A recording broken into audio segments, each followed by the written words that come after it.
Su Santidad el Dalai Lama y el Arzobispo Desmond Tutu, con Douglas Abrams. El libro de la alegría alcanza la felicidad duradera en un mundo en cambio constante. Grijalbo. Perdón, liberarse del pasado. He presenciado casos extraordinarios de perdón, llevados a cabo por personas a las que jamás habríamos creído capaces de ello, explicó el arzobispo. En una ocasión, durante la Truth and Reconciliation Commission, nos reunimos con las madres de unos jóvenes que habían sido atraídos por quienes trabajaban con el sistema del apartheid hacia una trampa cazabobos donde habían sido asesinados. Una de las madres dijo que había encendido el televisor y había visto cómo arrastraban el cuerpo sin vida de su hijo, y que aparte de la angustia ante su muerte, había sentido una profunda ira por el hecho de que trataran el cuerpo de su hijo como si fuera la carcasa de un animal. La actitud de estas mujeres que asistieron a esa comisión fue realmente increíble, porque nadie les pidió que perdonaran a aquella gente. Los llamaban askaris, antiguos miembros del Consejo Nacional Sudafricano, que acabaron por apoyar a las fuerzas gubernamentales. El que traicionó a aquellos jóvenes se presentó ante esas madres y les imploró su perdón. Cuando la madre del joven que había sido arrastrado por la calle vio al traidor, se sacó el zapato y se lo lanzó. Prosiguió el arzobispo riéndose y haciendo como que tiraba el zapato con la mano izquierda. Tuvimos que interrumpir un rato la sesión, pero durante el receso sucedió algo fantástico. La portavoz de las madres alzó la voz y dijo: Desmond Tutu cerró los ojos mientras recordaba el increíble poder de aquellas palabras. Hijo mío, llamó, hijo mío, al responsable de la muerte de sus hijos. Aquella mujer dijo: hijo mío, te perdonamos. Cuando le preguntamos por la concesión de la amnistía, esa mujer manifestó: ¿de qué nos servirá que vaya a la cárcel? ¿En qué nos ayudará eso? No nos va a devolver a nuestros hijos. He aquí un tipo increíble de nobleza y fuerza. Sí, es difícil, pero ha ocurrido. Hablamos mucho de Nelson Mandela, pero existen esas madres y muchas otras cuyos nombres no son conocidos y que demostraron semejante magnanimidad.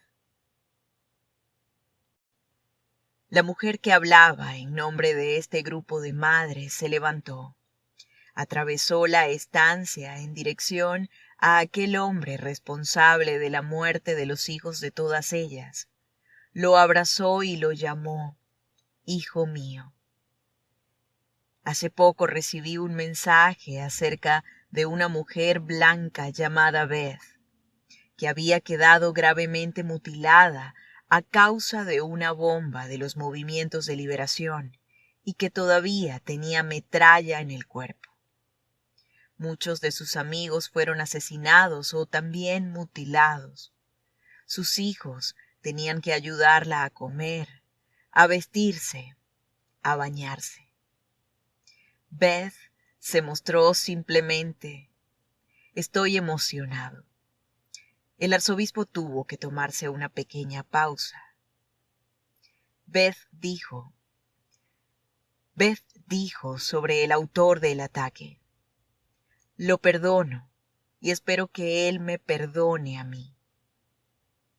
A continuación, Desmond Tutu explicó la conocida historia sobre una de mis compañeras de universidad, Amy Biel, quien había ido a Sudáfrica después de graduarse para intentar ayudar.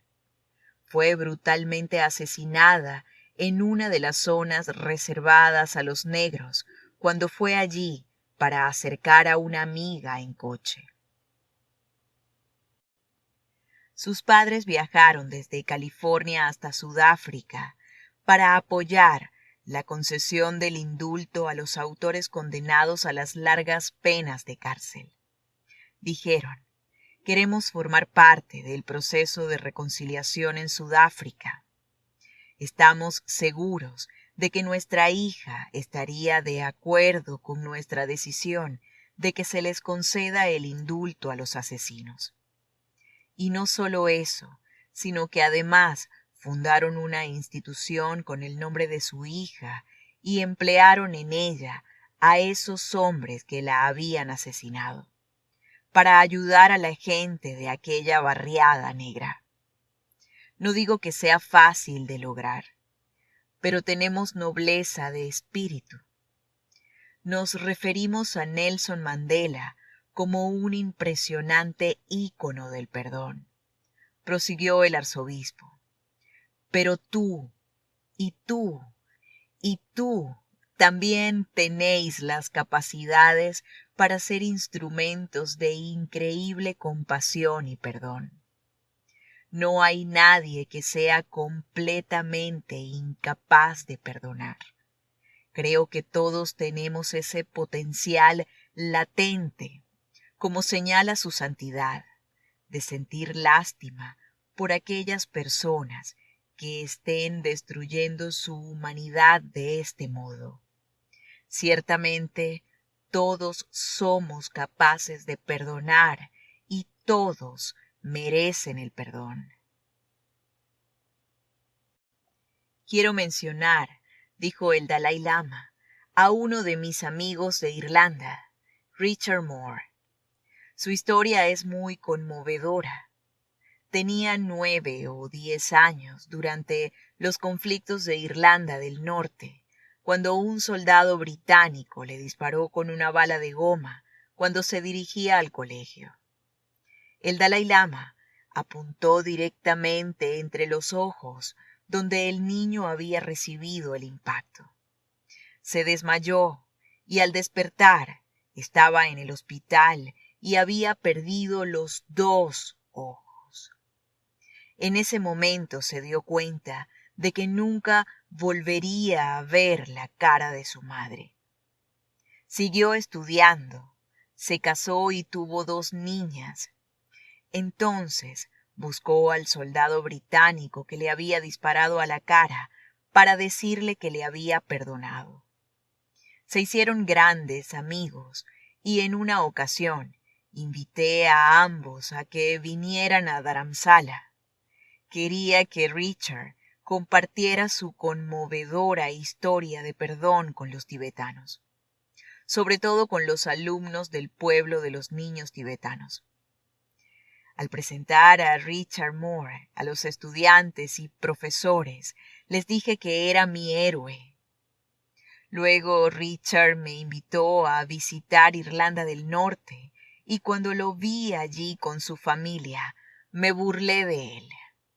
Tu mujer es muy guapa, tus 2 hijas también son muy bellas, pero no puedes verlo, yo sí. Yo puedo disfrutar de su belleza. Siempre hablo de él como mi verdadero héroe. Es un auténtico ser humano. Santidad. Esto nos lleva a la pregunta de un chico llamado Jack, que escribe: Santidad, le deseo un feliz día en su 80 cumpleaños desde lo más profundo de mi corazón. Y espero que el próximo año venga cargado de alegría, éxito y cosas maravillosas. Siento el máximo respeto por usted y su pueblo, así como por su eterno mensaje de amabilidad y perdón. Me pregunto si puede perdonar a China por todo el daño y dolor que le han causado a usted y a su pueblo. ¿Acaso lo merecen? Gracias, Santidad, y que disfrute de un magnífico cumpleaños. Las manos del Dalai Lama estaban juntas, como si rezara, cuando comenzó a hablar. El otro día, mencioné el 10 de marzo de 2008, cuando varias protestas espontáneas se desataron en el Tíbet. Intenté con toda la intención mantener viva la compasión y la inquietud por los extremistas chinos. Intenté neutralizar su ira, su miedo y ofrecerles mi amor, mi perdón. Esta es nuestra práctica de tomar y dar, de Tonglen. Me fue muy útil para mantener la mente tranquila. En nuestra lucha intentamos de forma consciente evitar sentir ira y odio. Por supuesto, los chinos son un pueblo maravilloso, pero incluso con los partidarios de la línea más dura, los oficiales, intentamos mantener un sentimiento de compasión, de preocupación por su bienestar. El Dalai Lama habló entonces en tibetano y Jimpa tradujo. En general, cuando hablamos de cultivar la compasión por alguien, lo hacemos por aquel que está experimentando un gran sufrimiento y dolor. Pero también se puede sentir compasión por una persona que en este momento no está atravesando una situación dolorosa, pero que sí está fomentando unas condiciones que la llevarán a un futuro sufrimiento. Así que ya lo ves, continuó el Dalai Lama. Esta gente está cometiendo acciones muy negativas, actos dañinos que causan muchísimo dolor en los demás. No decís en la tradición cristiana que irán al infierno. Desmond Tutu asintió con la cabeza tras escuchar la pregunta. En nuestra opinión, las personas que cometen esas atrocidades, incluyendo el asesinato, están creando un karma que trae consigo consecuencias negativas muy serias, de manera que existen muchas razones para sentir auténtica preocupación por su bienestar. Cuando uno experimenta este sentimiento, no hay lugar para la ira y el odio. Perdonar, siguió diciendo el Dalai Lama, no significa olvidar. No hay que olvidar lo negativo. Dado que existe la posibilidad de cosechar odio, no debemos ser arrastrados en esa dirección. De ahí que elijamos el perdón. También el arzobispo se expresó con claridad a este respecto. Perdonar no implica olvidar lo que ha hecho esa persona. Contrariamente a lo que dice el refrán, perdona y olvida. No reaccionar con negatividad o sucumbir a las emociones negativas no quiere decir que no respondas a los actos o que dejes que te hagan daño de nuevo. Perdonar no significa que no busques justicia o que el autor no sea castigado. El Dalai Lama ha elegido no reaccionar con ira y odio, pero eso no le impide seguir manifestando su oposición a la ocupación china y a lo que están haciendo en el Tíbet, hasta que el pueblo tibetano pueda vivir con dignidad y libertad. Me gustaría añadir, dijo el Dalai Lama, que hay una gran diferencia entre perdonar y permitir los crímenes de los demás. A veces la gente lo malinterpreta y cree que perdonar implica aceptar o aprobar los males condenables. No es este el caso. Debemos tomar una importante decisión.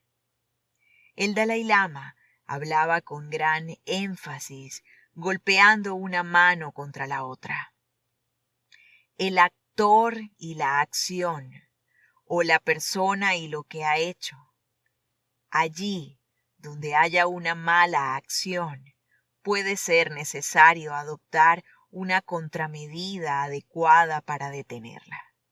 No obstante, uno puede elegir no sentir ira y odio hacia el actor o la persona. Aquí es donde radica el poder del perdón, en no olvidar la humanidad de la persona, a la vez que respondemos a la maldad con claridad y firmeza.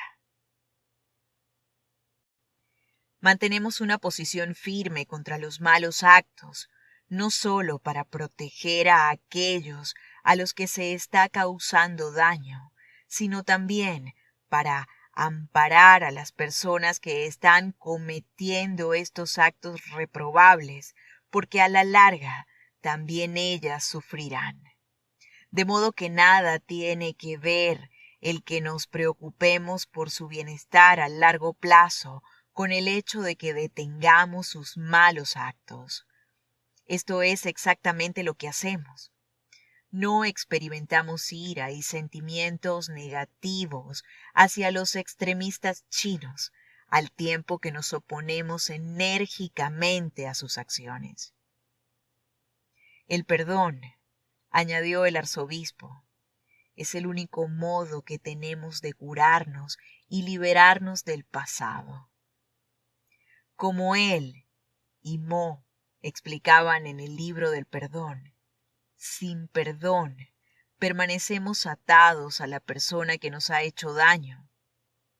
Estamos atados a las cadenas del rencor, atados juntos, atrapados, hasta que podamos perdonar a la persona que nos ha herido.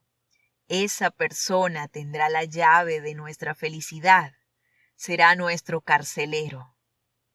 Al perdonar, recuperamos el control sobre nuestro destino y nuestros sentimientos. Pasamos a ser nuestro propio libertador. ¿Qué les diría entonces a aquellas personas que afirman que el perdón parece debilidad y la venganza fortaleza? Pregunté al Dalai Lama. Ciertas personas actúan dejándose llevar por la mente animal. Cuando alguien les pega, quieren devolver el golpe, tomar represalias. El Dalai Lama apretó un puño e hizo como si se golpeara la cara.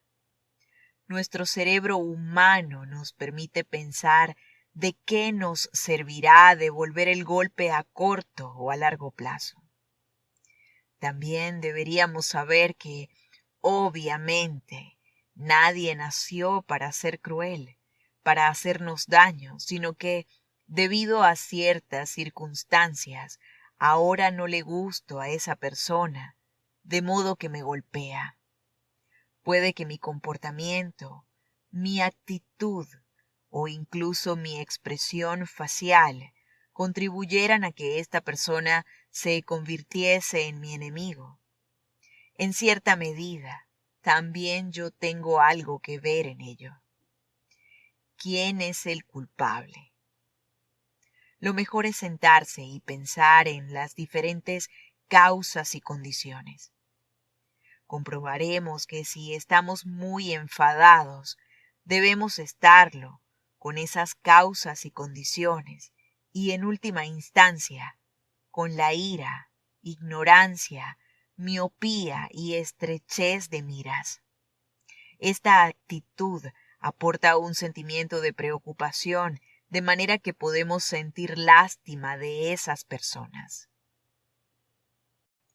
Es un completo error, prosiguió gesticulando enfáticamente con las manos, afirmar que la práctica de la tolerancia y del perdón son signos de debilidad. Un gran error, un error al 100%, un error al 1000%. Perdonar es una señal de fortaleza, ¿no te parece?, le preguntó al arzobispo volviéndose hacia él. Totalmente de acuerdo, respondió éste riéndose. Estaba a punto de decir que quienes afirman que el perdón es un signo de debilidad nunca han intentado perdonar. La respuesta natural cuando alguien te golpea es querer devolver el golpe. Pero entonces, ¿por qué admiramos a las personas que no eligen la venganza? Porque sabemos que muchos creen que el ojo por ojo nos aportará satisfacción. Pero al final descubres que si recurrimos al ojo por ojo, nos quedaremos todos ciegos. Poseemos el instinto de la venganza, pero también el del perdón. De hecho, según estudios realizados, el ser humano evolucionó con ambas capacidades, la de la venganza y la del perdón. Cuando los psicólogos Martin Daly y Margot Wilson investigaron 60 culturas diferentes de todo el mundo, descubrieron que el 95% llevaban a cabo algún tipo de venganza en la sangre. Cuando el psicólogo Michael McCullough analizó estas mismas culturas, descubrió que el 93% de ellas también contaban con ejemplos de perdón y reconciliación. En realidad, el perdón podría ser tan común que se da por hecho en el otro 7%. El primatólogo Frans de Waal cree que estas actividades de pacificación son muy comunes en el reino animal. Los chimpancés se besan y hacen las paces, y al parecer lo mismo hacen muchas otras especies. No solo los primates como nosotros, también ovejas, cabras, hienas y delfines. De las especies que se han estudiado, solo los gatos domésticos no han demostrado un comportamiento que reconcilie una relación después de un conflicto. Este descubrimiento no sorprenderá a nadie que tenga un gato. En el libro del perdón, Desmond Tutu y Mo describían 2 ciclos, el ciclo de la venganza y el ciclo del perdón. Cuando se nos hiere o daña, podemos escoger entre devolver el dolor que nos han infringido o sanar. Si elegimos tomar represalias o pagar de vuelta, el ciclo de venganza y daño continuará sin fin. Pero si elegimos perdonar, rompemos el ciclo y podemos sanar, pues renovamos o liberamos la relación.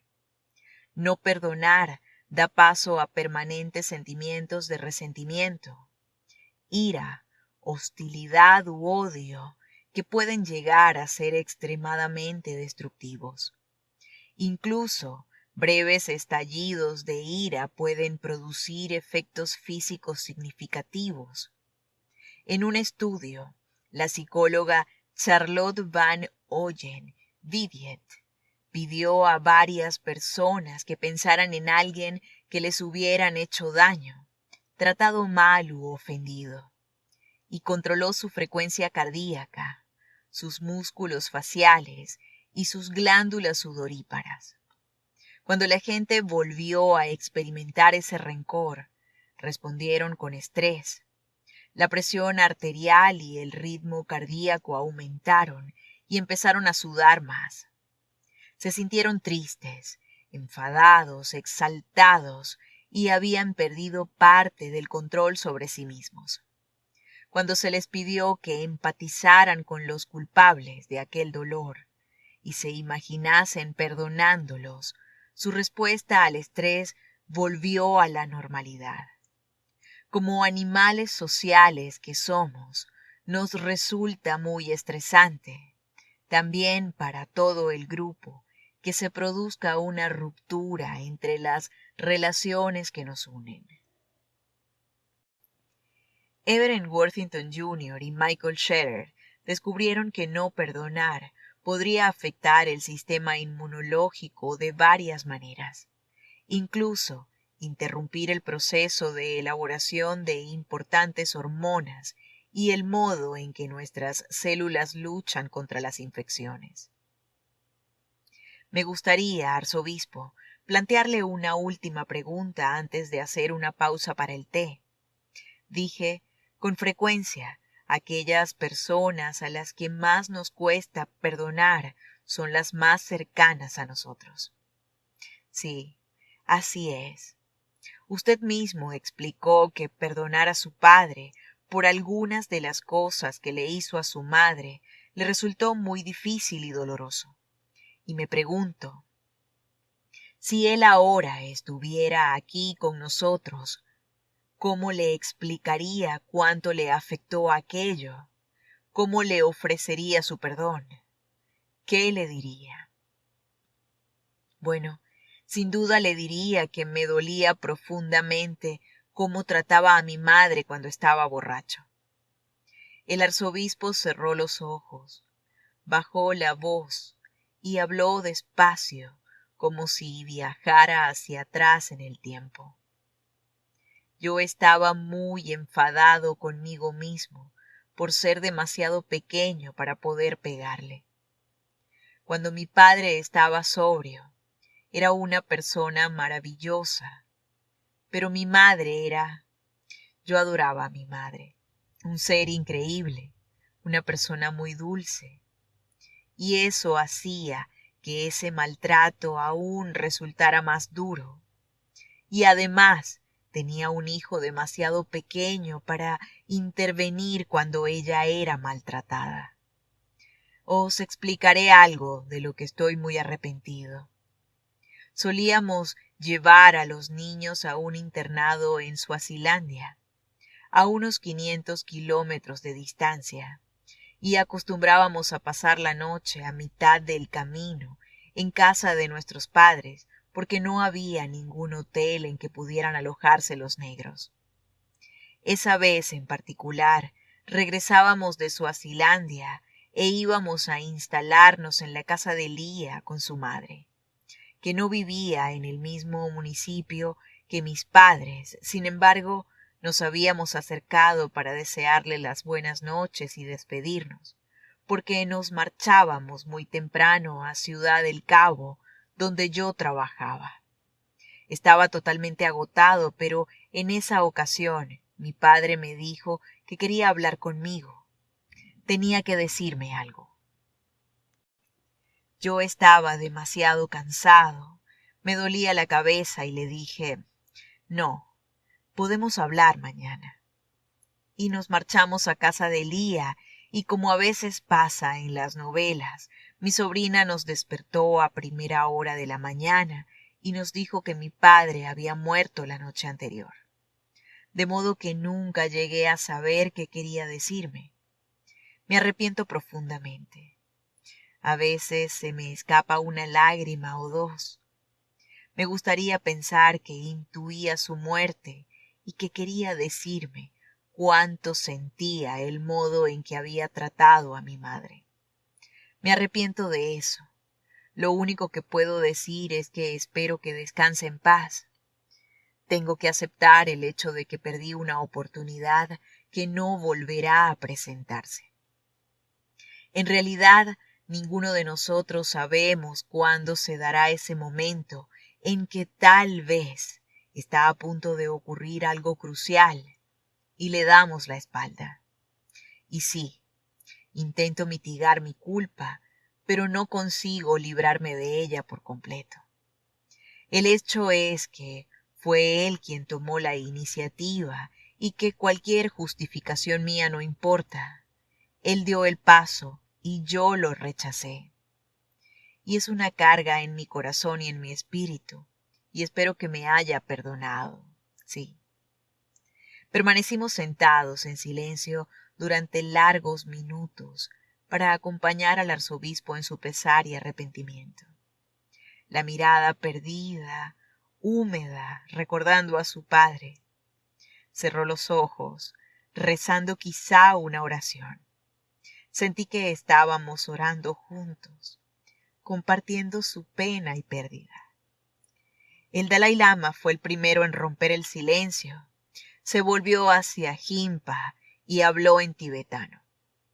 Arzobispo, dice que usted ha comentado lo maravilloso que era su padre cuando estaba sobrio, dijo Jimpa traduciendo al Dalai Lama. Esas cosas solo ocurrían cuando estaba borracho, de modo que en realidad el culpable era el alcohol. Así que, añadió ahora el Dalai Lama, creo incluso que se trataba de una persona muy buena y que cuando estaba borracho no era él en realidad. Gracias, respondió el arzobispo. Su Santidad el Dalai Lama y el arzobispo Desmond Tutu, con Douglas Abrams. El libro de la alegría. Alcanza la felicidad duradera en un mundo en cambio constante. Grijalbo.